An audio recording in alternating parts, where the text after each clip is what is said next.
Police इधर है, उसके सामने वीडियो पकड़ रहे तो क्या बोलेंगे? अच्छा बेंगलुरुआव सासे बर' मानसि थैसोबबाय। खुलुमबाय रायजोफोर, दिनैनि गोदान भिडिअ नोंथांखौ बरायबावनाय जाबाय।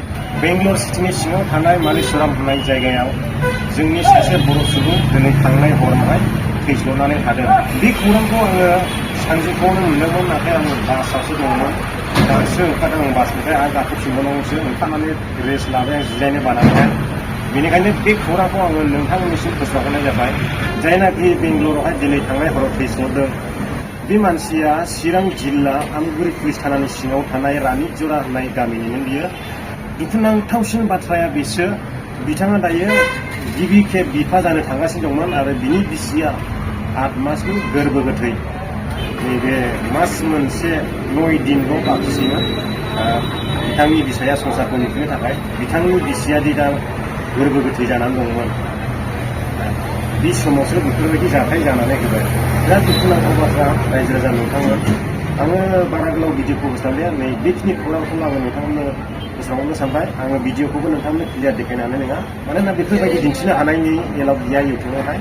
नोंथांमोना नायनो लुबैदोंब्ला आंनि वाट्सएपआवहाय मेसेज खालामनो हागोन। जायफ्रा नायनो लुबैदों ससे भिडिअ क्लिप दङ, बेयावबो मोजां खेबनो मोनाखै, पुलिसफ्रा लाबोआखै होननानै बुंदों।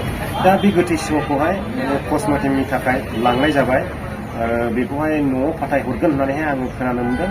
जुदि न'आव फाथायहरनोब्ला आङो नोंथांमोननो निस्सय आपडेट लाबोफिनगोन, नोंथांमोननो खिन्थाफिनगोन बियो माबोरै सहैखो, सोर सोर मा खालामनानै हरखो, बिनि खरसफोरखौ सोर होखो, बेफोरखौ आङो नोंथांमोननोहाय आपडेट हरफिनगोन आरो।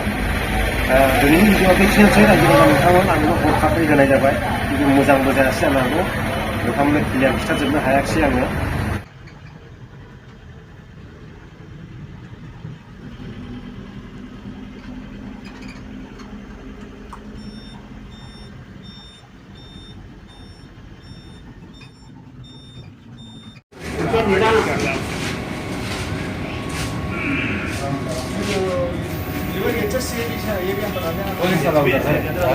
पुलिस इधर है, उसके सामने वीडियो पकड़ रहे तो क्या बोलेंगे?